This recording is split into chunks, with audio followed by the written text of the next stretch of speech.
What's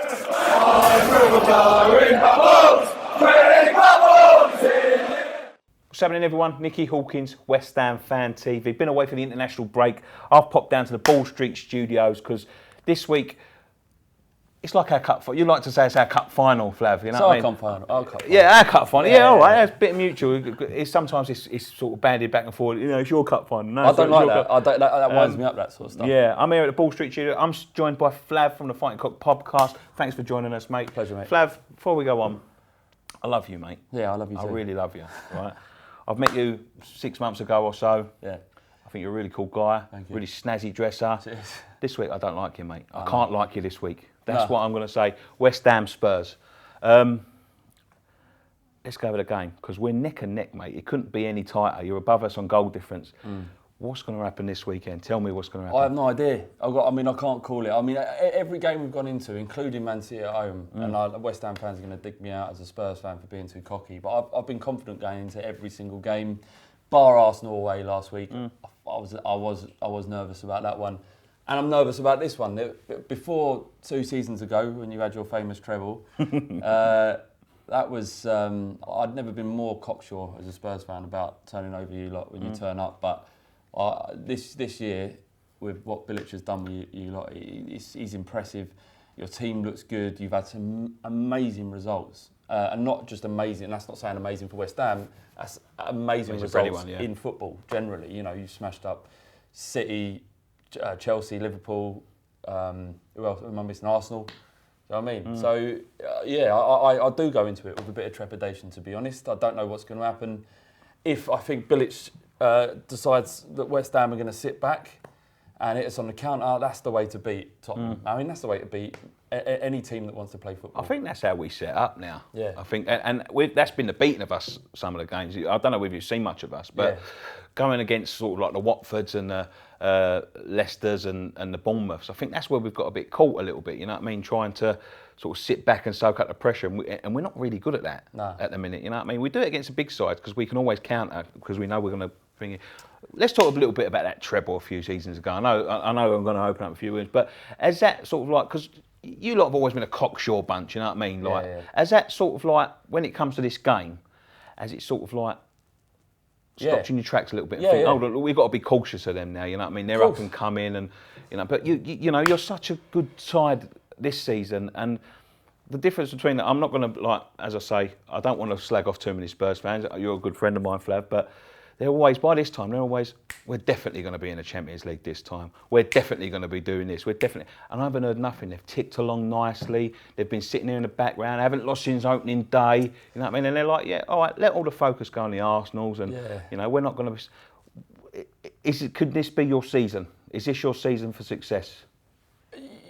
Success being a top 4 place? Yeah, of course, yeah. Other than winning a trophy, which I prefer. Well, someone last week said you're in with a shot. Yeah, look. Do you know what I mean? I mean, what you mean the league? Yeah. Yeah, absolutely. We're going to smash the league. Here he is. There's the Spurs fans we all know and love. We've got a chance of finishing 4th with what's happened at Chelsea. I think if Chelsea had imploded, and it may well work out for them, I think if they get rid of Mourinho and bring in Ancelotti, then they will finish top 4 in my opinion. But we've got as good a chance as any. I mean, going back to what you said about the cocksureness, you know, reducing amongst Spurs fans, I think it's something that's transcended or the football really. It's the way Pochettino's set up, and he's got us playing a particular brand of football, which isn't about Billy Big Bollocks. Do you know what I mean? It's not about... It's a team pressing game, isn't it? Yeah, it's about the unit, and it's not about having Gareth Bale or Modric or Berbatov, you know, all of these kind of mercurial players that we've had over the past that you can assign all your hopes to. All right, we've got that player, he's going to sort us out, it'll be fine. That's gone. What's there now is a team spirit and a willingness to work hard for each other, right? And that's an easy thing to get behind, and it reduces all of the ego out of it for the supporter as well. For me, certainly. It's not sort of Dembele. He's working, grafting really hard for you lot. I mean, he's sort of like when he came in from Fulham. I always thought he was sort of a luxury player. But I've been watching Spurs a little bit this season. He's been digging in. He's been getting involved. Scored some beautiful goals. Yeah. You know what I mean, really important player.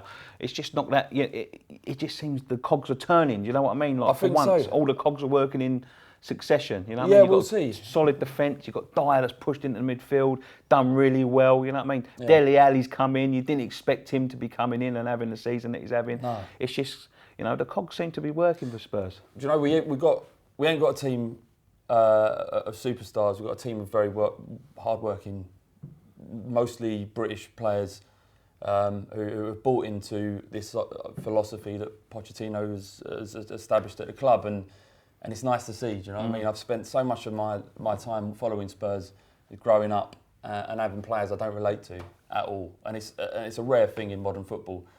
And I do relate to these bunch, like Dyer. I know he came from Lisbon, but you think about Walker, who's, Rose, Kane, Mason, good core of English. Ali. These are people that if they weren't footballers would be like me and you, in my opinion.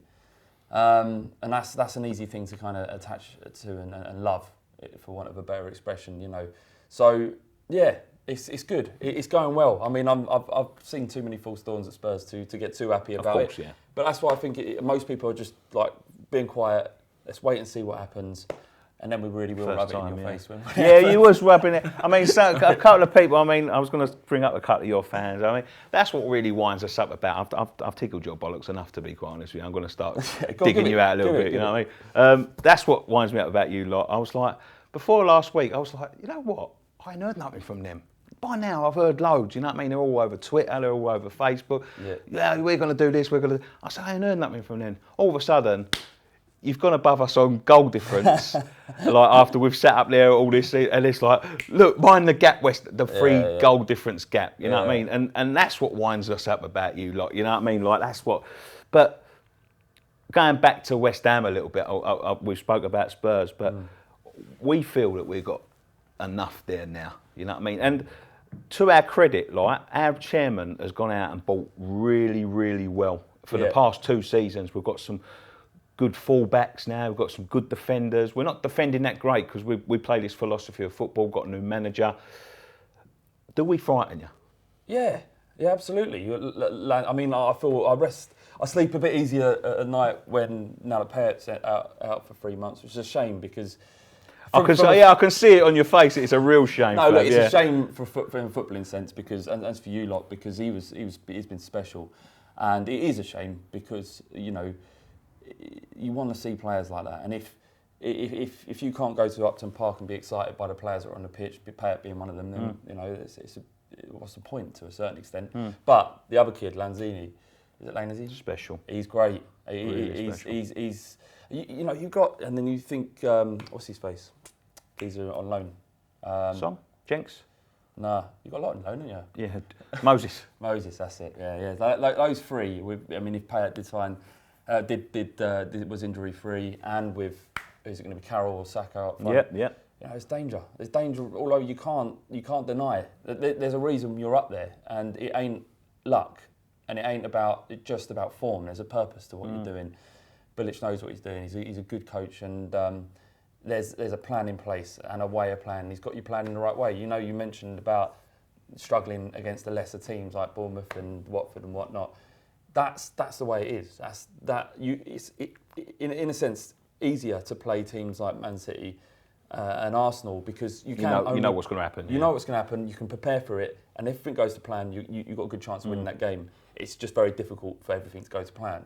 But when you've got to break other teams down, when they're playing your own game, if you like, it's really hard. Yeah, it's really hard to try and get through them and trying to pass through and to find a way through these defences when all they want to do is close up shop and hit you on the counter. And that's what football's become. And I think it's a mark of a big club actually when teams, or not just a big club actually, but just a team that your opponents respect. Yeah. When they set up like that, and you've got people like Arsene Wenger accusing people of playing anti-football, but it's being unrealistic. This is the way you have to play when you've got an opposing team that has attacking players like they do. Yeah. So we're going Sunday. Yeah. As I said, neck and neck. Whatever happens, it's going to be a fucking cracking game. I reckon it will. I think it's going to be a high-scoring game. Yeah. I think it's going to be open. Where do you think we can get at you? Do you know what I mean? Yeah. Like, where can we win it? Because you talk about Payet. I mean, Lanzini stepped up to the plate massively. Yeah, he's quality. He could like not you can't fill his boots no matter what. But he's the best we've got. We've got people like Zarate that's playing well. That's right. Song to step back in. You know what I mean? Where can we get at you? Can we get the experience of a couple of the boys like Dyer? You know what I mean? I know he's been playing very well. No, but, I don't think that's it, actually. You don't think that's it? No, lack of experience hasn't... I'm fucking stitched myself up now, and as usual. I'll tell you something before answering your question. I was on our podcast, and we were talking, previewing the West Ham game 2 years ago. Yeah. Before Ravel Morrison did what he did. And I said, just imagine losing 3-0 at home to West Ham. Like, imagine that feeling. They're like, well, you shut the fuck up. What are you talking about? And lo and behold, 3 days later, that's exactly what happened. So I got to live that nightmare. How you get at us? Do you know what? Lamella ain't playing.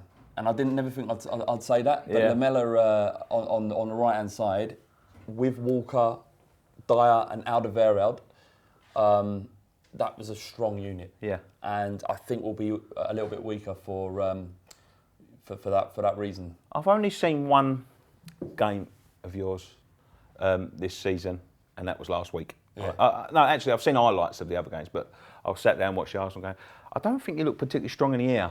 No. At the back. No, that's a great point. And I think Andy Carroll... I should know my football, really. That's how you'll get at us. I think Andy Carroll could have a real field day against sort of a Tongan. Set pieces, corners. That's exactly it. You've nailed it. I completely forgot. Greedy and you know about him. At the back, we're a good defensive unit. We've conceded that many goals this year, but at the back, in the air, we have issues. And every defence, every club has their own problems that they have to deal with. Yeah. But that is the one. And if Carroll plays, that's going to be interesting. And I think if you really want to have a really good shot or a likely shot at beating us, being a little bit more direct. Yeah. Don't try and pass it through and be a bit more direct, because we will struggle in that instance.